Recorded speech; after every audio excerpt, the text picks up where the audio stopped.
Welcome to American GypC Podcast. I'm your host, Gypsy, and today I have a special guest, Burgundy Viscosi. Did I say that right? It's say it like an Italian, Viscosi. Viscosi. I like that even better. She is a North American artist located here in the Seattle area. Welcome to the show. Thank you. Big fan of your work, by the way. Thank you. Thank you. I guess before we get started, introduce yourself a little bit, give us your background and how you got started. Burgundy Viscosi. I'm a painter primarily. I have been painting for about 25 years. I started painting after death experience, painting intensely. And I've lived in Seattle for about 27 years for a while. So, Okay. Did you start painting before the death experience, or is that what really got us started? you know, I did do some art here and there. I had a strong interest in art. My grandmother was the director of Art and History Museum as I was growing up in Texas. And so I definitely had a love and appreciation for art. I didn't find that drawing always came as easy as I wanted it to. So sometimes I'd get frustrated. And so I'd go through time periods when I would draw. But then I actually had a real love for acting. And so I kind of devoted all of my energies into going down like I wanted to be an actress, so that kind of career. And then I actually joined the military when I was 17. I graduated early and I joined the military. And I was going into the military specifically for broadcasting and to get college to actually further the broadcasting would be one aspect of acting, right? So it was actually a long-term plan. I did do, like in school, I used to do a lot of like drawing to stay awake. I've found that I can be a really great auditory processor, like if I'm doing something like, especially specifically drawing, and I tend to retain information easy that way. And I learned that in school, that like if I was drawing something, I could really remember the entire lesson. So you'd normally find me like doodling in school just to make sure that I I didn't fall asleep. So Okay. You mentioned the whole death experience. What was that like? Yeah, go ahead. Yeah, no, it was, I mean, in and of itself is a whole podcast. You know, I will say that it was it was life-changing. I had always had kind of a strong curiosity about death, I would say. My mother had committed suicide when I was young, and it was never hidden from me. And so death was a part of my understanding from such a young age. And I also had there's a lot of stigma, kind of being, I was in the Bible Belt, and there was a lot of kind of darker views on specifically suicide and kind of this, damnation, going to hell. And so I had like a lot of like energetic tension about death, and like for my parent to be, like driven to hell for eternity just didn't seem right. There was something that just didn't resonate with like the depth of my being, right? Yeah. And so it's kind of it's a hard thing to like articulate out loud without sounding woo-woo, but there was a part of me that asked for death. Like I wanted to meet it. I wanted to understand it. I wanted to all of the things, right? in an orchestration of events, I ended up having a very severe car accident. And in the moment of my car accident, so much was explained. Like, I really feel that I crossed over and was able to have this communication with divinity and find out all the things and be relieved and realize that really this physical experience is the only thing that's temporary and that spirit is eternal and you are spirit, we are all spirit. And so my mother's spirit is eternal and always with me and always, all of the things. And it was so magnificent and it was such like there is no matter, permanent matter, like nothing matters, but in a beautiful way. That the heaviness that we feel like, oh, everything's so crushing and important and death and decay and all the things we have to experience in life. And that it's this beautiful unfolding that will continue to unfold for infinite amounts of different beautiful bloomages and that the decay itself is beautiful and only because it will then turn to ash and consume itself into a new beautiful state, right? And all of it, like the transmission of all of that information was so beyond. I was 20 years old and it was just like, oh, and I felt so relieved. But when I came back into the physical being, I was, in a demolished physical body. Yeah. My body was broken and my back was broken in a couple spots. My ankle was completely crushed. My face was split open and demolished and the whole thing. And like I said, that's a whole episode, all of it. So, but the main thing was I did have to have a lung recovery. And so I was in a body cast and the one thing that was still okay was my arms and hands though. And that is when I started painting and it was very cathartic.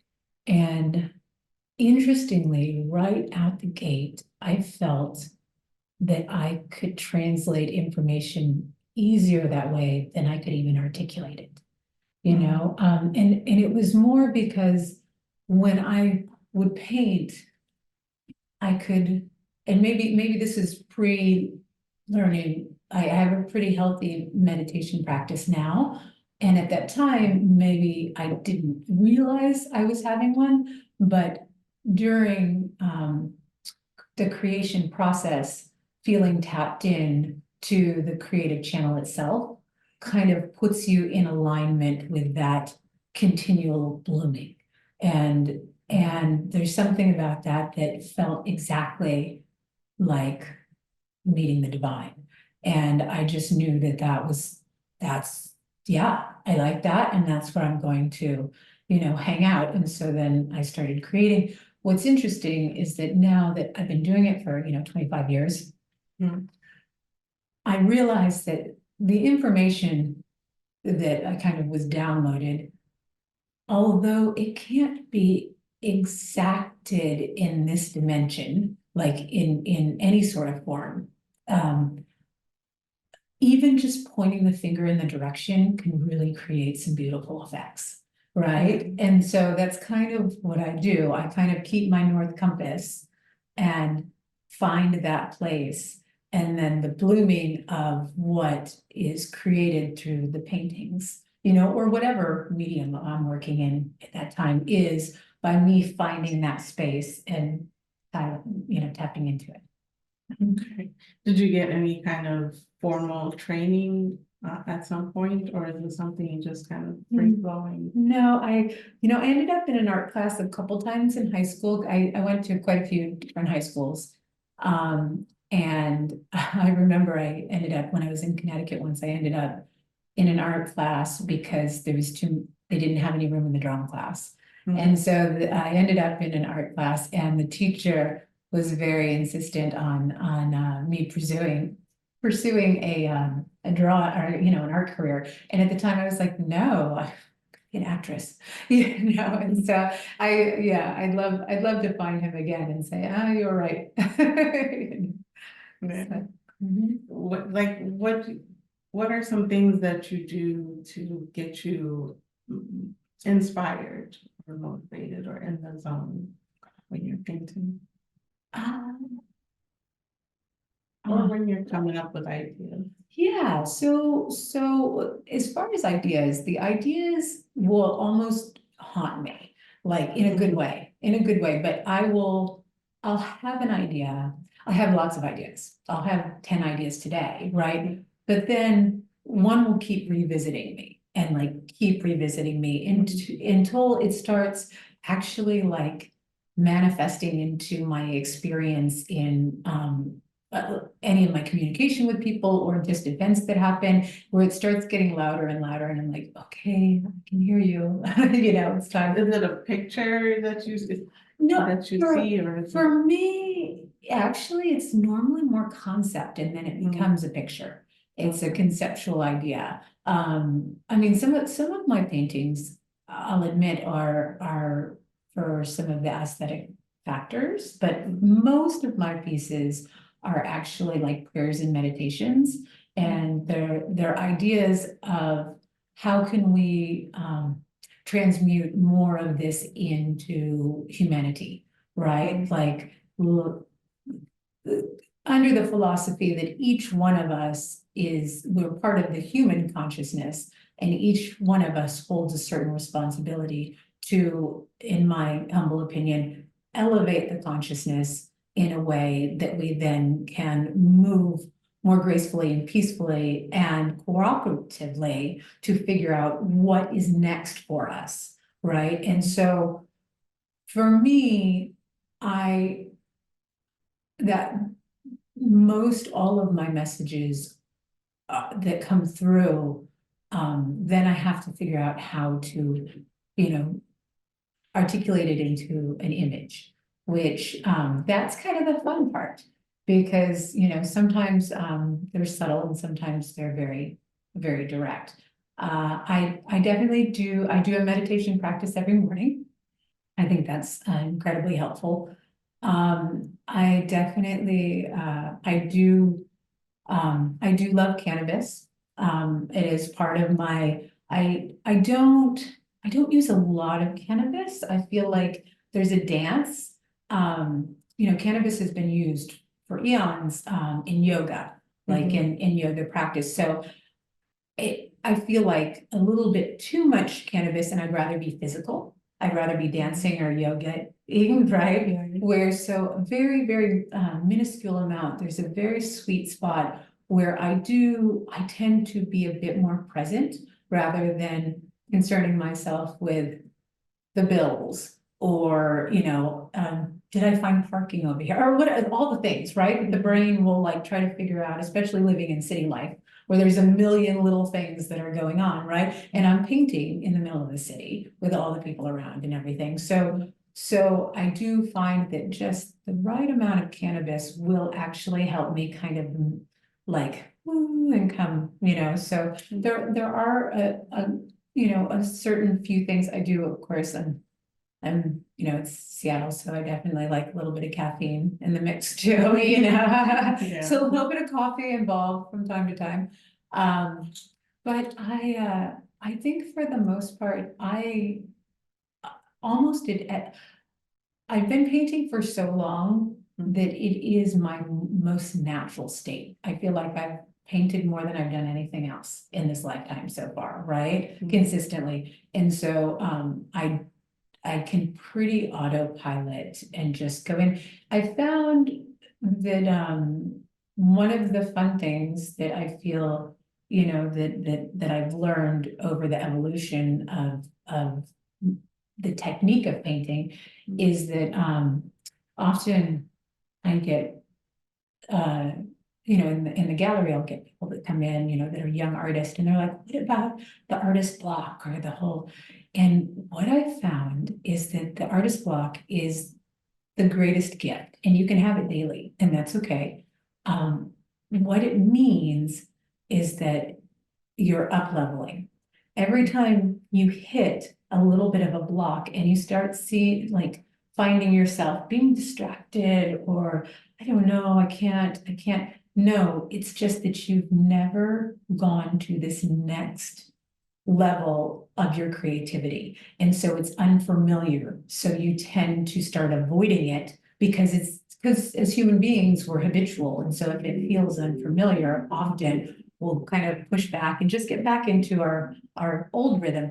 So I found that even in the momentary blockages where I'm like, "Oh, I have to paint how many trees today or whatever, right? There'll be a moment where you're just like, and then I'll be like, how can I approach those trees in a way I've never approached them before, right? And then interestingly, it clicks and it becomes, instead of that blockage, it's literally like turning yourself in, and you start kind of spiraling into that creative zone where you're like, oh no, we don't know. That's the whole point. We don't know. And that's the beauty of it. That's the brilliance of it, is that we're like, at the tip of the lightning bolt, we're exploring an area that hasn't been explored before. And then once you become the explorer again, then the creativity starts flowing, right? Yeah. So. Mhm. Is there a piece what is a piece that you had a hard time with, and what's the story behind that? Why did you have a hard time? Well, I would say a lot of those are fortunately further back, but I still have challenges. Like I said, I approach them differently now. Um, so in order to survive as an artist, initially, I did a lot of portraiture. It's something that people will pay for right out the gate, right? Like it's something that, and often it would be like, eventually it became mostly animals, which is divine. They're adorable and I love them. Humans, on the other hand, have a very strong opinion about how they look or how they want to look or how they want to be portrayed. And just doing human features is challenging in general, right? It's not the easiest. For some people it is, but I would say for the majority of artists will admit hands and faces can definitely be challenging if you get something a little off, especially if you're trying to make it look like somebody specifically, right? So I've definitely had my fair share of those. I'd say the biggest challenges are commissions, which I don't do as much, but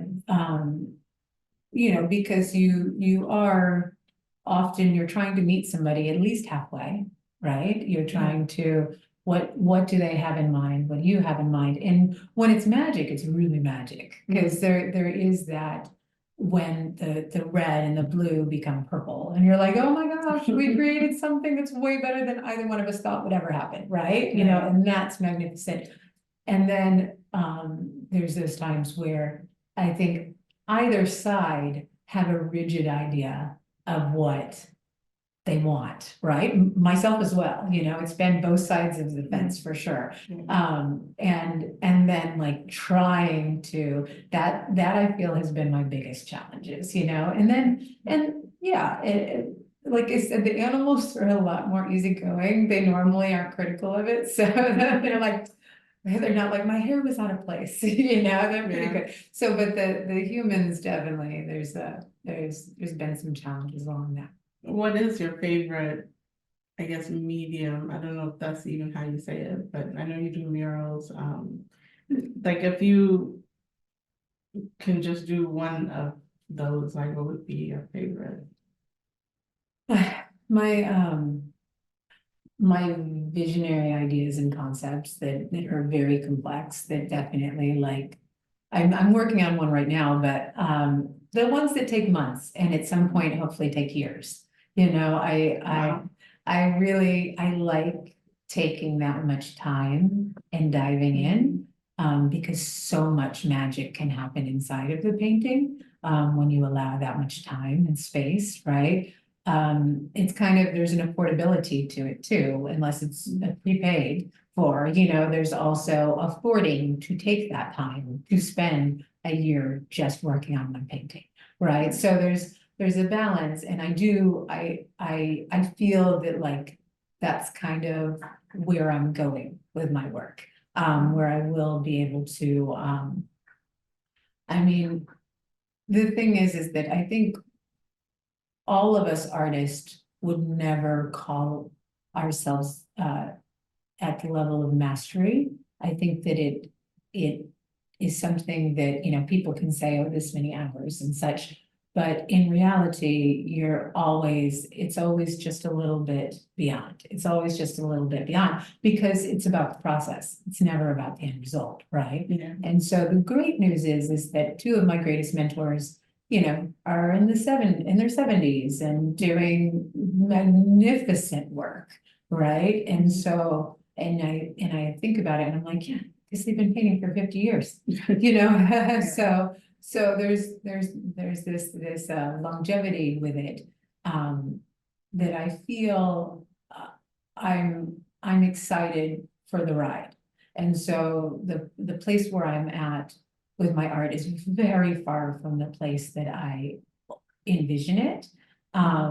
And sometimes it can be uncomfortable to be so far from that space, but as long as I'm present in the moment of the learning, then what happens in the learning, you stay in the learning consistently. And then every once in a while, when you take a break, you go, oh, okay, we're getting somewhere, you know? And so it's a very long, and it's just kind of a beautiful dance, in life, you know, it's like, I mean, should I decide to transcend this physical body, you know, in a week or in, you know, another 50, 60 years, you know, like it's no matter what, then it's like this beautiful partner dance of your life experience that it's like a journal, you know, it's this, you know, it literally is for me like a journal. When I look at some of my older paintings, sometimes it's even just like the colored paint that I used. I was like, oh, I remember that paint. I haven't seen that in years, you know, or it's like a certain pattern. And I remember what I was thinking when I was creating that pattern, right? So it's always so interesting to see past paintings. And at this point, I've created so many paintings, especially having done commissions for so many years, that every, you know, it's more often than not, somebody will be like, oh, you did that painting for me. And they'll like send a picture and I'll be like, oh my gosh, I almost forgot about that one. Right. And it's so fun to see. And then to see all the different, and I'm like, oh, I do remember trying to like that new gold foil I was using or whatever it is. Right. Yeah, so. Yeah, I'm sure your techniques have changed since when you started. I do want to talk about how the color affects on your paintings when the light hits it. I don't know what you even call it. Can you explain that a little bit? So, so there's two different techniques that I kind of lean into. Obviously, it's more of an in-house experience. Both of the techniques I really started leaning into once I opened my gallery. I opened it in 2021. And it was right after the pandemic. Technically, we were still in the pandemic. We were still masked and there was limited, the whole thing, and we were deep in it. And I just knew I wanted to gift. I'm going to back up a little bit and just explain when the pandemic first hit. I remember listening to a podcast, and it was about how they had studied plagues throughout history, right? And like go way back, Venice and Rome and all these big, gigantic, you know, metropolitan areas that then all of a sudden a disease would come, right? And then in those cases really wipe out populations or at least scare a lot of the population and the whole thing. And what they found is that a lot of the people that were only in city life for financial reasons and also had the financial means would leave, and they would exit the city because then all of a sudden it was dirty and it was like this, you know, death, that like, you know, there was disease and dirt and the whole thing, and oh, it's a dirty city, and they would leave. And when they would uproot, they were saying that it was pretty consistent that the Bohemians were the first that would come back, and they'd be like, ooh, cheap property, you know, or whatever, right? Like, they'd be like, I never could get that otherwise or whatever. But what they found is that it was the healthiest thing that could happen because then the culture came back in. And when the culture came back in, then the city would then, so it didn't become just this vacant case of then just basically commerce, right? Right. Instead, you actually get the singing and the dancing and the art and the interaction and the communion of the people, right? Right. And I remember when I listened to this podcast, I was like, that is it. I'm opening a gallery. And I had really never specifically thought of it. I had helped run some galleries. I had definitely rented out galleries from time to time, but I had never thought, okay, I'm gonna just take up space, become a gallery. And fortunately, there was a majestic thing that happened, and I ended up coming to the most beautiful space, in my opinion, in Seattle, right on the waterfront, and was so blessed. I feel that there was like a symbiotic nature of, I'd always wanted a houseboat, but my husband is really tall and he's always been like, I don't know about these houseboats.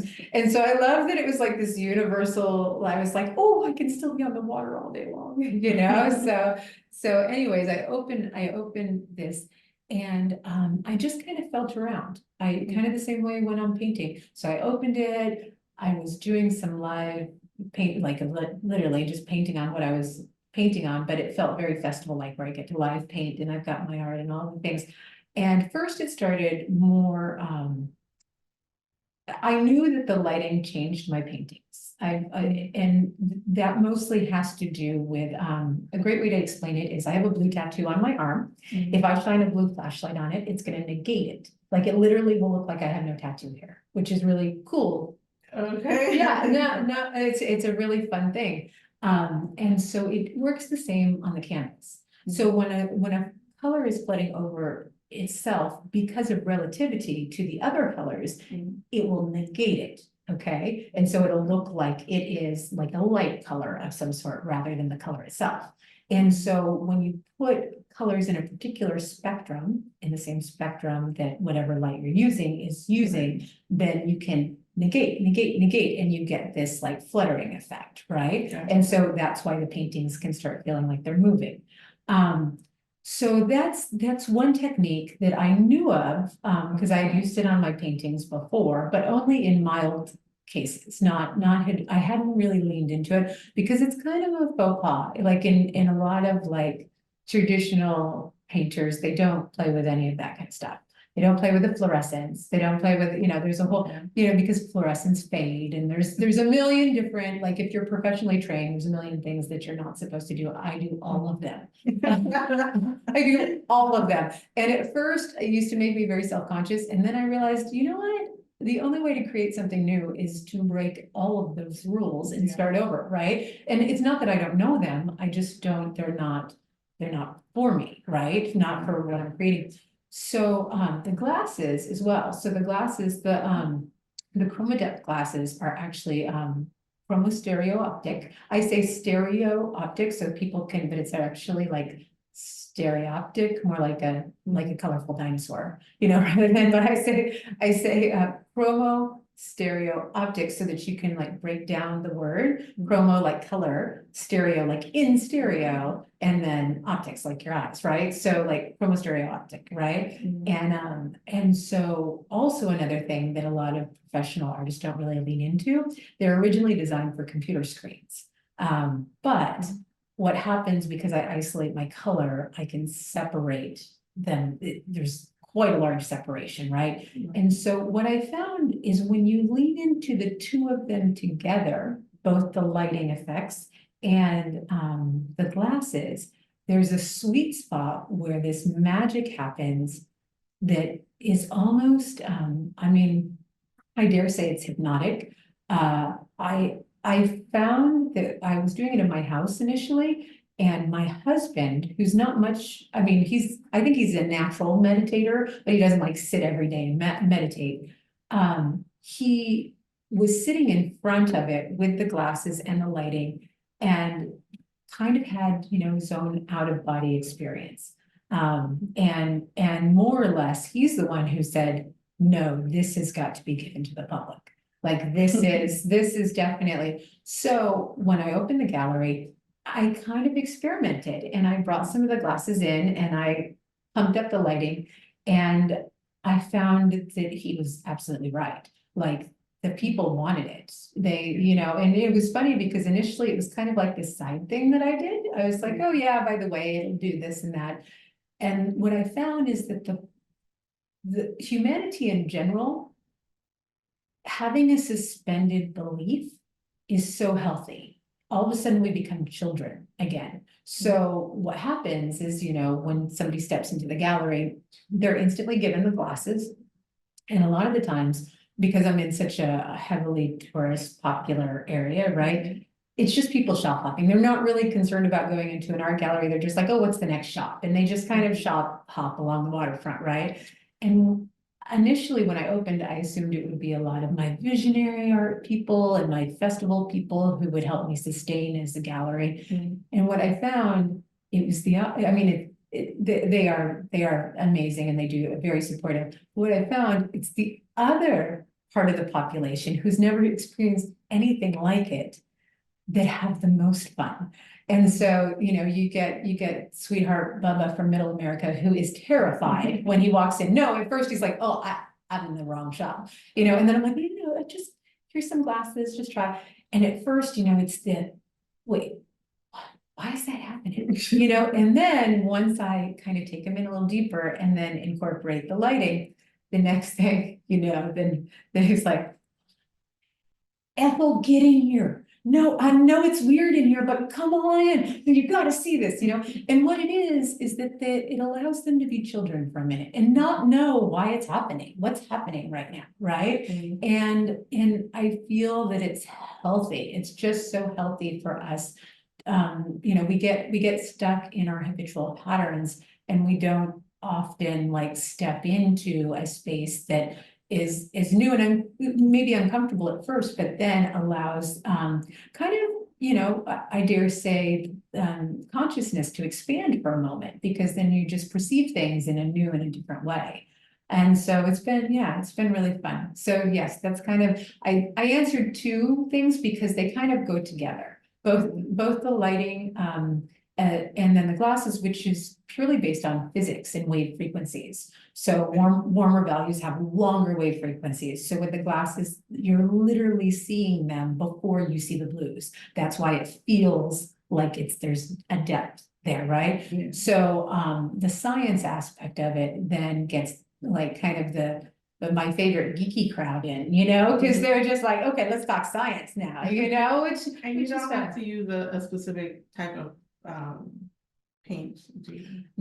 No, it's just it's the contrast between your warms and cools primarily for the glasses, and then it is it's actually consecutive colors for the lighting. So it's any sort of, when you think of the color wheel, it's any sort of blocks of those consecutive colors. Although nowadays, especially with the hue systems and such, a lot of the lighting, you can actually mix up the variables of the lighting. And so now there's an infinite potential of things that can be done. So it's really, it just keeps expanding. So yeah, it's definitely my favorite part of your artwork. I love showing people when they come over, how it does the color dance. It's really cool. Nice.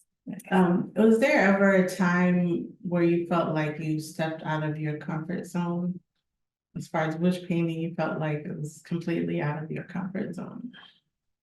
I just did a mural last week or the week before, and I hadn't done a mural in a couple of years, and definitely size, whenever you start going big, that's not something I do a lot of. I've done some murals in my life, and I've gone through time periods where I've done more than and have been more comfortable. I hadn't done that in a while, and that was definitely just trying to, and that was a very tight time frame too. And so as a construction site that needed to be turned over and all the things, and I had a window to get in and get out, and that definitely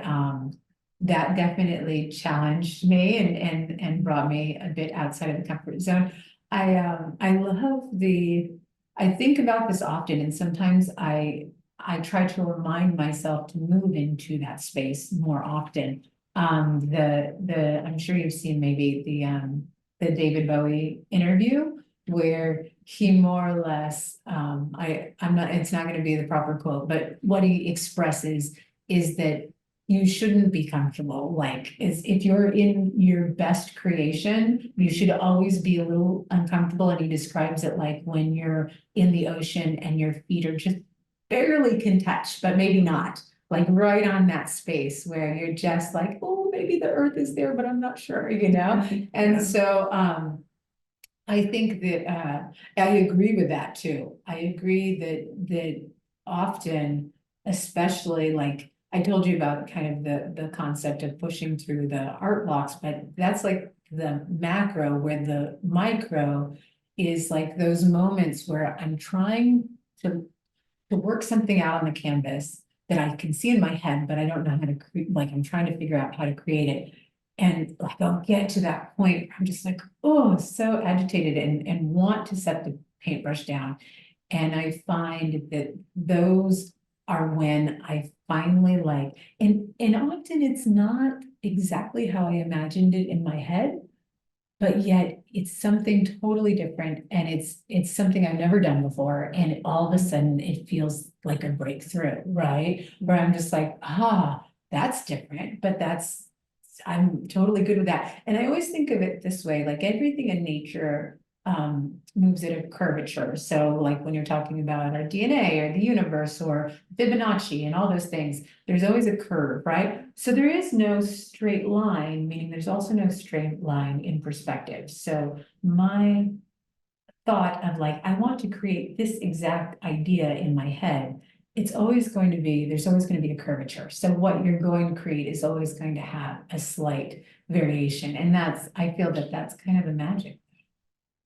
Have you ever gotten into NFT or any digital medium, and what do you feel like, what are your thoughts on that? The impact it has on the art world? It's interesting, so I think during those in 2020, I think a lot of artists kind of jumped into the Clubhouse scene. Do you know about Clubhouse? Yeah. Yeah, so Apparently. it was a thing. I honestly knew nothing about NFTs, but then I started hanging out in Clubhouse, and there were so many NFT rooms. I ended up running a couple rooms and then actually having guests on to explain how to do NFTs, just so that I could it wasn't something that I didn't understand any longer, right? Like I wanted to understand them, and I created one just so I could go through the whole process, right? Being a traditional painter, I suppose there is a field. I mean, one of my dear, my mentors, two of them, Alex and Allison Gray, amazing humans. I remember their NFT drop.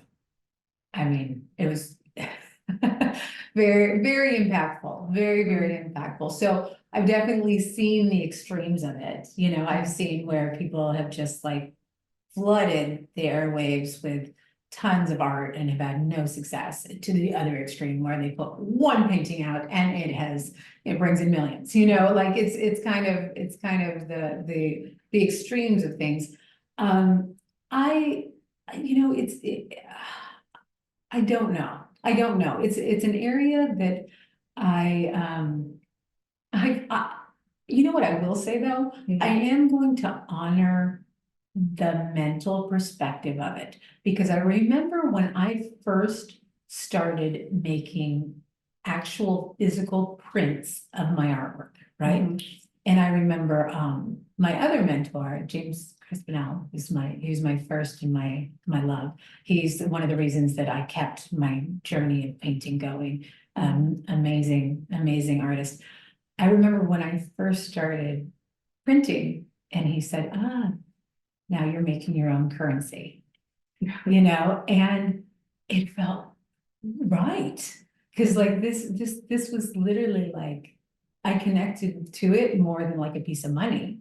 like, you know, like a dollar bill or something. Instead, like literally that was part of my soul that I then have now put on a piece of paper that Right. then I'm now using in exchange for energy, right? Yeah. And so that concept, right, of it being an energetic exchange, I do feel that there is absolute, there's a correct potential in there, and how that, I mean, I feel like the flooded market, and there was obviously a lot of it had to do with also just, currency, like just kind of the exchange of currency, and so some of it I don't think was as authentic as other parts, right? I do think that there will be some sort of you know, I don't know, mesh that will create something new that I don't even think that we know yet. Yeah. And I'm not as heavy in the technology world. I never have been, as I never really led in that direction. Like It's more of like how you feel personally. Do you feel like you want to incorporate that into your future, or is it something like I'm not interested, that's for somebody else type of thing? it would have to be stimulating to me. And so far it hasn't stimulated me, right? And it has to be a natural stimulation. Yeah. And so at this point, and so it would be me pairing up with a digital artist that then can take my paintings to the next level. You know, if I devoted all my time to digital, maybe I could create something magnificent, but honestly, I'm very stingy with my time because I like it actually with the physical brush. Like I have devoted myself to that tactile nature, and it feels like at this point, I don't want to surrender so much time in that dimension. I did play for a while. I was part of a cannabis company, and I did dive into, I was painting with tilt brush for probably a couple of years almost, which is a virtual reality, like painting inside virtual reality. And so it's and very addictive. Very addictive. Oh yeah, no. I had fun, and I could see how I could surrender all of my paints and go live in there. Like I definitely in the meta and just freaking paint, because all of a sudden I remember I was hanging out with all these, you know, 19-year-olds, and they gave me all the equipment, and they're like, here, you paint something. They're like, you're a painter, paint something. And I go in and I do the thing, and I'm literally painting for about maybe 10 minutes. And then they're like, no. You're painting 3D, you're painting flat, paint in 3D. And so then I was like, okay, a tree. And then I started like, obviously like creating the tree, and then I could make it this big, and it was literally a tree and the whole thing. And I was like, and I remember I like stopped and I like took off all my gear, and they're like, what? And I'm like, I need to eat a meal because I'm gonna be in there for a while, you know? And I was serious because I knew that once you know, it was like its own addiction, that I could tell that I would spend the rest of the day inside there, right? And so I played with it for a while, and then it was also one of those things where I was like, yeah, it's a choice. I could either dive in that direction, or I think I'm gonna stick with what I'm doing, and then, you know, and if there's a collaboration, maybe at some point. Yeah, and I don't think it's one or the other. It's more like I didn't understand the idea of NFT initially when it first bubbled up to the mainstream. I'm like, what's the whole point of this? Like, I think the physical thing is more valuable. But when Metaverse and all of these things started coming out, now there's a utility for it. Now a lot of people are starting to buy digital real estate. Yeah. Now there's a lot more like concerts and different things happening in the metaverse. Absolutely. And things that we have no idea about that are coming up in the future. And so I think it's more of something to incorporate more so than going one way or the other. Absolutely. I think that in my humble opinion, I think that most of the art that I have enjoyed in the NFT world has been digitally amplified, right?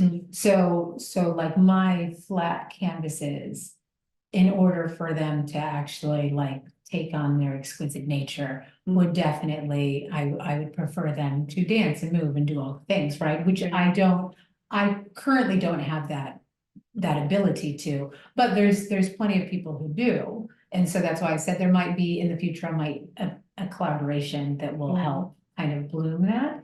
I'll hold down my fort on this side of the thing, you know, and then, yeah, so.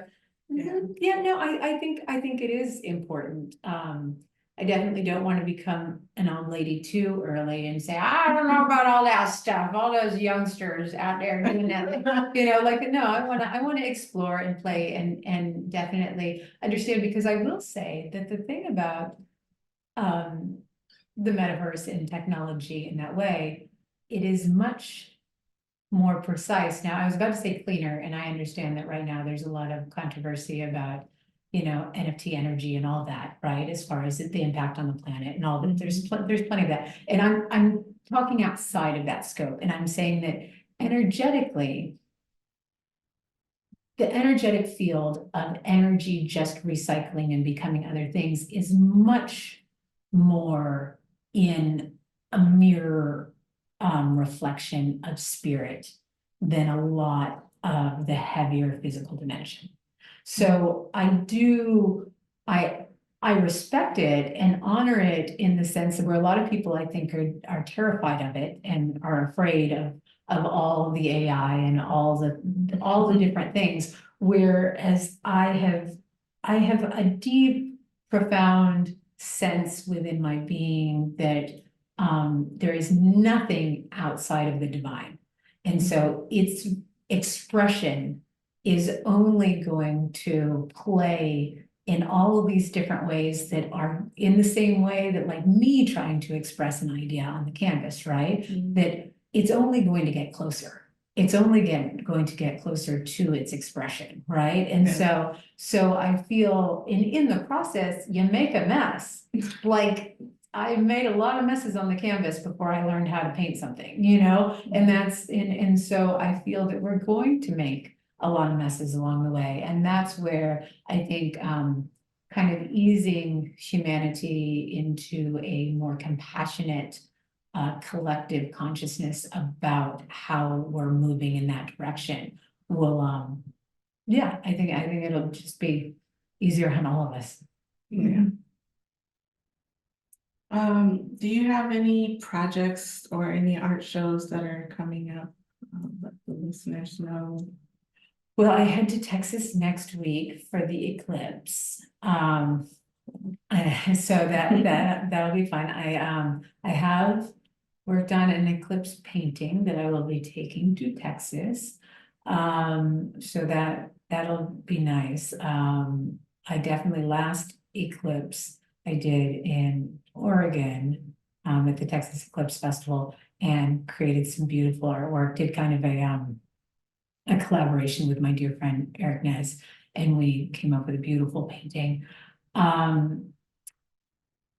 found that the eclipse definitely like shifted and altered my life in many ways. So this particular eclipse is coming right through where I was born the day after my birthday. Wow. So it's like real heavy energy, like in a good way, but I'm also just like, oh my gosh, okay, here we go.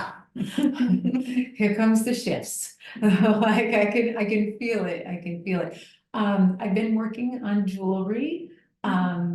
My auntie, my mama auntie who raised me, Linda, she passed away last year, still last year. And she left me all these beautiful gemstones. Nice. And before she passed, she had a very specific talk with me that was like, you are going to make something beautiful with these, you know? And so it was, I had never done anything with jewelry before. And so she designed jewelry. Her hands had kind of went towards the end of her life. She couldn't do things, make jewelry any longer. But when her hands were still solid, she used to make some really beautiful jewelry. So I wanted to kind of honor her in that way. And my favorite jewelry that I've ever seen in the world is from Nepal. So last fall I went to Nepal and and started working with some designers to the visions that I have to actually implement them into the metal and using the gemstones and the whole thing. And I'm probably gonna go back again this fall. I have, now that I have a better sense of what I can do and what, like with the inventory I have and all of those things. So that is, the jewelry is definitely a fun project. I really, really want to, and if anyone out there has any great suggestions, my next big thing I really want to do is seed packaging. So I want to, I love, one of my favorite things, and one of the things that me and my husband enjoy the most is planting things. We just love, we love gardening, but we also love flowering and planting and growing and, like in the Mad Max movie, like the seeds are, they're the thing, like, where are the seeds, right? And so I feel like I really, I love seeds and I've seen some really beautiful seed packaging out there. And so I want to create a whole line. I want to pair up with a seed company and create a whole line of our packaging for seeds. So that's kind of something I'm really excited. I'm trying to pick things that I can contribute my art to that I love. So I also want to eventually be on chocolate packaging. I'm picking things that I'm like, what are things you like? Well, I love chocolate. Because the space that I'm currently in, which I love down on the waterfront, is a smaller space. And so, I mean, to turn around and to do, the paintings, and I don't have space for gigantic paintings at the moment, in the smaller space that I'm at. So that's why, and with merchandising, I don't want to just put a whole bunch of merchandise out there that I don't feel personally connected to. And so that's why, and I love consumables because they make sense to me, right? Like it's actually something that you consume, or the seeds and the whole thing, right? And so, those are like when I gift people, I try to do something in that regard. I love to give people something that is consumable or usable or in those ways. And so kind of in the space that I'm in, filling it in those ways with the things that I really like, feel authentically. I don't want to sell something that I don't truly like believe in, right? That doesn't resonate with me. And so then I just had to like stop and go, so if you walk into a store, what do you really want? Especially where it is, it's perfect. Like sometimes tourists can't pick up a big painting, but they can pick up some chocolate. A chocolate bar with a Seattle on it, Exactly. So yeah. It's kind of fun. I never imagined that I'd be on that side of things, like with merchandising. That was never, like, I never had the luggage thing. I really love. Oh my God. That was a great idea. The luggage is really fun. I know I haven't purchased one myself, although it's been haunting me because I definitely, it's one of those that you like, it's your bag, right? Yeah. Definitely great. Well, before we close it out, is there anything you want to leave the listeners with? Anywhere they can find you or anything? I am burgandyviscosi.com, burgandyviscosi.com. Currently, there is only one Burgundy Viscosi on the interwebs, and so it is the same for all of my social medias. So it's my name for all across all platforms. I do. I have my Oracle deck, and on the Instagram, I do a weekly reading, which has been a new project this year. It's great because it holds a lot of accountability for me too. I feel that really living that which I am expressing that week has definitely been a different walk You know, and I love it because I get some feedback and I get some interaction and then I get some reminders and there's all this blooming that's happening with that I'm really having fun with. And it's interesting because it's a much smaller audience than my general art is, like that particular thing. But I found that is where I feel my like the gyroscope of my soul, like the center of it is right now, is that like I love my creative process, but also like incorporating that auditory like we're doing right now, you know, and figuring out how to express my being in all of those ways. So yeah, that's I'm trying to do a little bit more on it out in the interwebs. Yeah, Mhm. social is tough. Mhm. And for the listeners, all of Burgundy's information will be in the description. And as always, you can find us at AmericanGypC.com or on all podcast platforms. Thank you for listening and peace. Thank you for having me. Thank you. Mhm.